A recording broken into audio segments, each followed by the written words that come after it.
Ağcabədidə ağır yol qəzası baş verib. Qəza Ağcabədi şəhər ərazisində qeydə alınıb. Hərəkətdə olan VAZ 2106 markalı avtomobil qarşıdan gələn Opel markalı avtomobillə toqquşub, daha sonra VAZ yol kənarında dayanan Mercedesə çırpılıb. VAZ-ın sürücüsü hadisə yerindəcə ölüb. Opel markalı avtomobilin sürücüsü Saməddin adlı şəxs isə Ağcabədi rayon mərkəzi xəstəxanasına çatdırılıb, faktla bağlı araşdırma aparılır.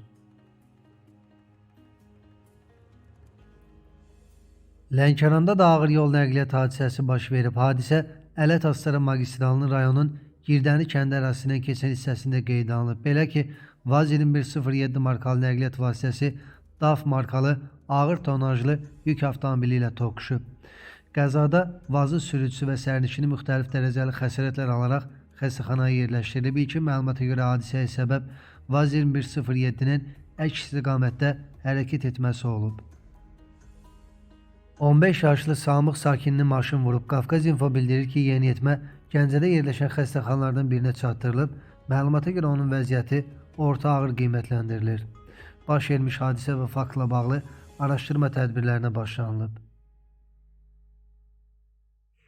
Bərdədə 3 yaşlı uşaq faciəvi şəkildə həyatını itirib. Doğru Xəbər Azərbaycan xəbər verir ki, hadisə rayonun Mehdili kəndi ərazisində baş verib. Kənd sakini 2022-ci il təvəllüdlü Ayaz Cəfərov həyətlərində yeni qazılmış kanalizasiya quyusuna düşərək həyatını itirib. Baş vermiş faktla bağlı araşdırma aparılır. Şəki şəhərinin Bideyiz kəndində yanğın olub. Doğru Xəbər Azərbaycan bildirir ki, bununla bağlı Fövqəladə Hallar Nazirliyi məlumat yayıb. Qeyd olunub ki, kənddə ümumi sahəsi 100 kvadrat metr olan 2 otaq və eyvandan ibarət bir mərtəbəli kürsülü evin yanar konstruksiyaları yanıb.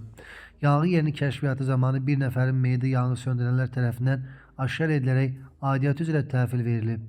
Yaxınlıqdakı tikililər yanğından tam mühafizə olunub, yanğında mühafizə bölmələri tərəfindən söndürülüb, araşdırma davam etdirilir.